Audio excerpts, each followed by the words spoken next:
One.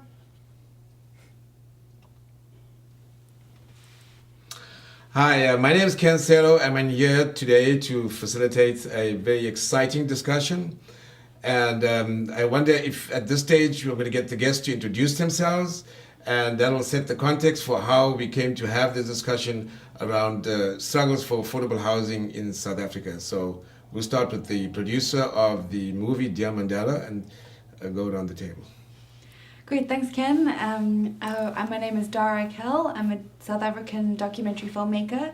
Spent the last 5 years making Dear Mandela, and just very excited to be here in Urbana to talk about the film and to discuss current day South African struggles. Mm-hmm. Thank you, Ken, and greetings to the viewers. My name is Zodwa Nzibande. I'm coming from the social movement called Abahlali, baseMjondolo, which is based in Durban in South Africa. I'm also part of the 8-city tour of the screening of the Dear Mandela. This is our last stop in Urbana. Thank you, Ken. Greetings to everyone. My name is Mnikelo. My surname is Dabankulu. I'm also coming from the organization called Abahlali baseMjondolo Movement, South Africa, which means people living in informal settlement. I'm also part of the 8-city tour of the Dear Mandela screenings, and we're on the last city now in the USA. We're only left with Haiti. Thank you. Thanks, Ken. My name is Kathy Oberdeck. I'm a historian here at the University of Illinois, and in the history department we have an initiative going on into its second year this year called World Histories from Below, where this year we're focusing on issues of shelter and services around the world. And we came to hear of the tour of Dear Mandela and thought it would be wonderful to bring the film and the producer and these members of Abahlali here to Urbana. So we're excited to have them here as part of their tour. Fantastic. So a big shout out to my colleague Kathy for making this all happen. But I was wondering, Dara, maybe to start off with you to lay out how you came to make the movie, and perhaps it's better to do a little trailer introduction, and Sure. then you can follow up with that. Sounds good. Nobody is thrown out. Everything we've done is within the Constitution. No one may be evicted from their home without an order of court. This thing is unconstitutional. Being poor in life doesn't mean that you are even poor in mind. So that's why we must rise up now and take action now. For the spirit of togetherness, The Shackdwellers Action Group is challenging provincial authorities in the Constitutional Court. You don't need to be old to be wise. That is why we think we need to show our character while we are still young.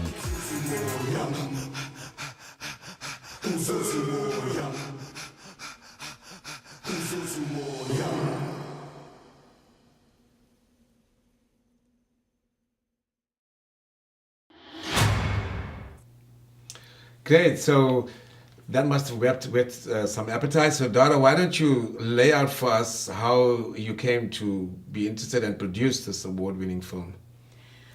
Well, I grew up in South Africa under apartheid, and so went to a segregated school, lived in a segregated suburb, and then when I was 14, it was the first democratic elections of South Africa. Nelson Mandela became president, and so I really grew up, came of age during this time of great hope for what South Africa could be. And then, as an adult, I became a filmmaker, and then seeing that a lot of the promises that had been made had not been fulfilled, and that the number of people living in informal settlements or shanty towns, as we call them in the United States, had actually doubled in just 10 years after 1994. And so just seeing those conditions really, it just filled me with a sense of hopelessness. I didn't know what role I could play. And then in 2007, someone gave me an article called Struggle as a School, written by Richard Pithouse. It was in an academic journal called New Left Review. I read this article, and my partner Chris and I just felt that this social movement called Abahlali baseMjondolo, which is Zulu for residents of the shacks, that the social movement was really articulating hope, articulating their current conditions in a way that I hadn't seen before, and articulating a vision for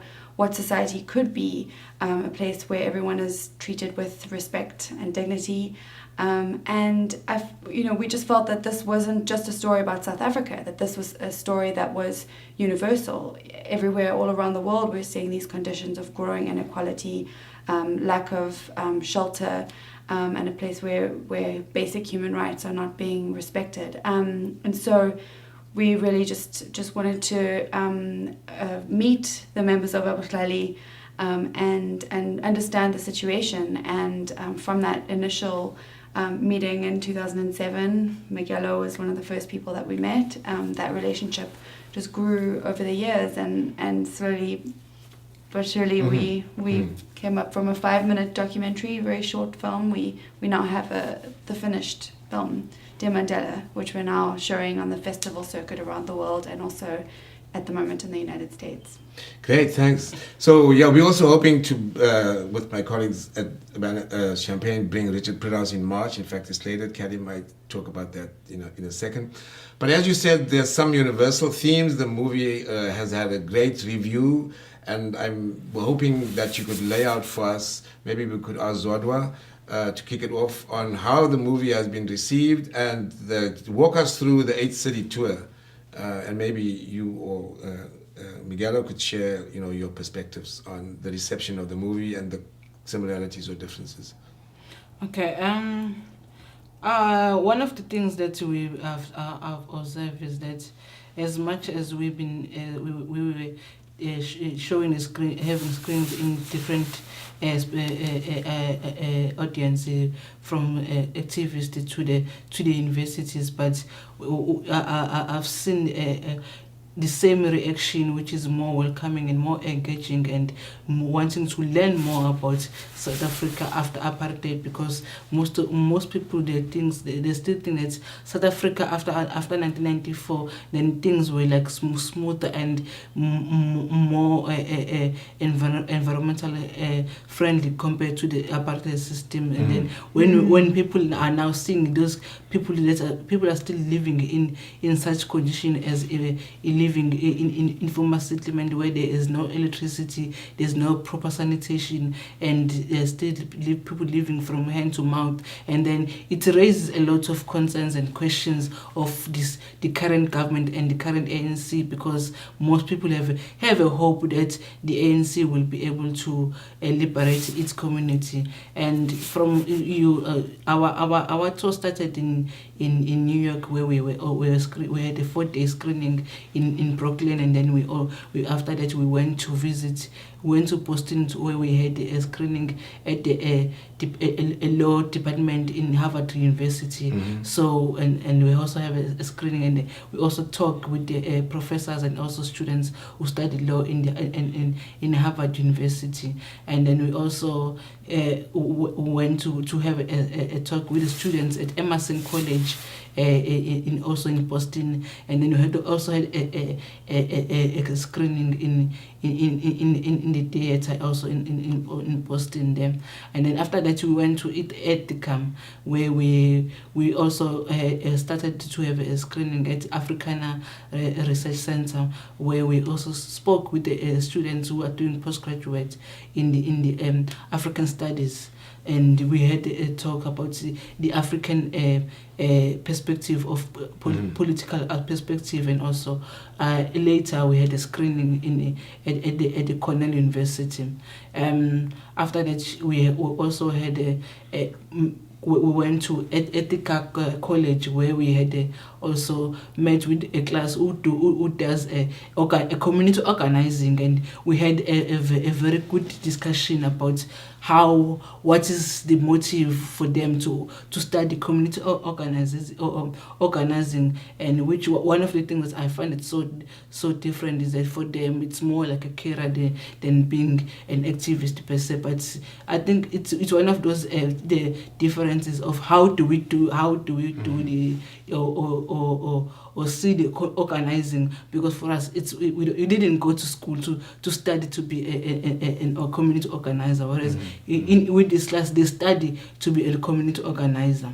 And we also had a screening later, and then from there we move from Ethica to Vermont, Vermont to meet with a Vermont Workers Center in Burlington. So we shared we met with an activist, a Workers Center, because there we had a connection because they've also recently won a case against a case of a health system. So, and we also won a case of Islam's Act. So we were sharing our own perspective in terms of also a health system in the US where you are able to, in the US you cannot access health system without having a health insurance, whereas in South Africa you can be able to access a health even if you don't have an insurance. You can have something that is similar to a health insurance in the US is a medical aid, but it's for those people who can afford, not that you are obliged to have it. Whereas in the case of a US, you are, in order for you to get a proper health care, you must have it. So those are the kinds of differences and similarities that we are drawing. Nigel will take over from where I left. Yeah, did you want to go ahead and share your perspectives on how your interaction with audiences? Well, what I've been observing is that most of the people are surprised with how the government of South Africa is doing things, simply because that the ANC were the pioneers of the constitution of today, and also the defenders of human rights. But this documentary shows the untold story of how South Africa is led and how unfair the living conditions could be, because in no ways in a democratic society you can still find people living in such conditions after 17 years and in a country that have got enough resources to house everybody, but because of the reluctance from some people not to do their job. But the fact of the matter is that out of all this suffering and all these living conditions that people are living under, but the documentary shows that even if people can be poor in life economically, but their intelligence, their wisdom is rich. If you look at the way how do they try to manage to live under those conditions, like in the situation of trying to connect electricity for themselves when the government is not willing to do so, and nobody have ever thought that people can be able to connect electricity for themselves. They will only think that it's only for experts, but because of the conditions of having no access to electricity, these poor folks were forced to sit down and strategize and try to get a source of energy. But unfortunately, the government is calling that kind of connection as illegal connection, but as an organization we call it a people's connection, because the government doesn't want to connect for the people. But the fact of the matter is that people are willing to pay for electricity, but it's the government who do not want to connect for them. Then that forces people to connect for themselves. But immediately when our government is willing to connect electricity for shack dwellers, then the shack dwellers will pay for electricity. We only want something basic, something which is in the constitution of the republic. We don't need or demand the luxurious demands or luxurious life from the government. We just need something which is basic, which is shelter, electricity, water. That's all what we need, and it's guaranteed in the constitution of the republic. Great. So I wonder if I can just stay with the two of you for a while. There's so many different themes, clearly law and legalities, and that's quite theme. But before production, you also shared with me your impressions. I think you forgot to mention about Chicago. I know there's a campaign. Do you want to just continue and reflect about specifically the experience in Chicago, and I can come back to Guano? I think we in Chicago we met with Chicago Anti-Eviction Campaign, who were inspired by the anti-eviction campaign in the Western Cape, and then they started an anti-eviction campaign in Chicago.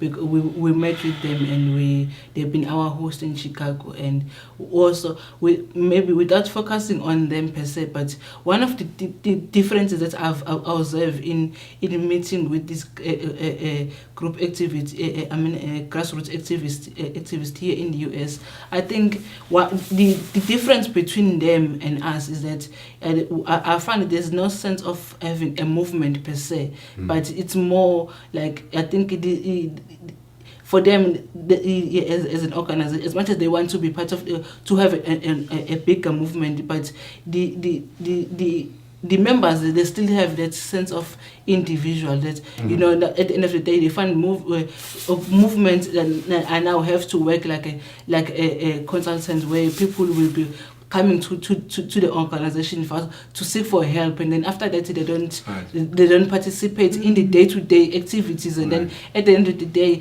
then you find that the movement is, you don't find people in the movement who are able to, like, who, as much as the organization is older, has been there for like almost 10 years, but people who are part of the movement, you only one or two who has been with the movement for quite a long time, and mostly people are like they've joined the movement for in 2 months or 3 months or 1 year. We don't have long people who have been with the movement. I think it's one of the differences with Abahlali members. I don't say Abahlali is perfect, but because it's one of the challenges that we as the movement, we're also trying to address, that we don't come to a movement, don't make a movement as like to act as if they are a consultant, that we have to come to them when you have a problem, and then you sit. But it's more, you have to come to the movement and have a courage to build the movement, so that whatever you've learned or whatever you've gained, you also be able to do it to another person who hasn't been part of the movement. I think also, if one of the things that we were sharing is that how do we also with the students is we share that how do we take this culture of individualism. I remember when we were talking with the workers center, and they shared with us that they were having in Vermont, they were having a workshop, and out of the workshop they've created a declaration, and in the declaration one line that I've read was that them as the Vermont Workers Center, they will have to struggle in order to fight with this culture of individualism, because this nature of individualism, it divides the community, and because everyone thinks that I am in this poverty because of my own failures, whereas it's not the failure of a person, but this thing is systematical. It needs people to be united in order to tackle it, up until people came out of that individuality and be able to be part of a broader united community and form a movement and able to challenge the system. People will be able to tackle and achieve a lot. I remember also when we visited a community in Birmingham, in Vermont, there was a phrase where it says, if you want to go farm, if you want to go fast, go alone, but if you want to go far, go with others. I think I felt that was the most powerful phrase that I've seen. Thank you. We're running fast at the time, but I know one of the other stops from here is in Haiti, and I wonder if you want to just share what is the connection with Haiti? Why are you going to Haiti? Well, our organization is our main objective is to fight any human right violation and any corrupt kind of government. So we find that the people of Haiti have been deprived the right to shelter since the earthquake. They are still in their tents by today. So such kind of life is not life. And as the world, we must make sure that we unite our struggles and fight for a better world for us to live all in peace and harmony. So in no ways that some people will be living living a marvelous and lavish life while people are living beyond a dollar. So the economy of the world needs to be shared amongst everybody so that everybody could have access to life. If people can be given a chance to get only basic services like shelter, food, and jobs, even we don't say that the world must give millions to everybody who didn't work for them, but we must make sure that we share the wealth of the world and make sure that every citizen in this world have access to basic services. Thank you. Very powerful insights and expectations. We wish you well. I think we still have some time, maybe for a minute or so, for some closing remarks. So why don't I start with Dara to share with us some, ideas on what you hope your work will achieve. Sure, yeah. One of the reasons why we wanted to do this 8-city US tour of the film Dear Mandela and with the Abahlali members Zodwa and Miguelo was really to take away this notion that we in the United States or in the West have so many resources and we just need to help out people in Africa or people who are poorer than us or in wealthier countries. And I think the message is that wherever you are, whatever country you are in, there is injustice, and we're trying to just encourage people to look around them and get involved, to organize and to unite. Great. Zodwa, any final quick remark about?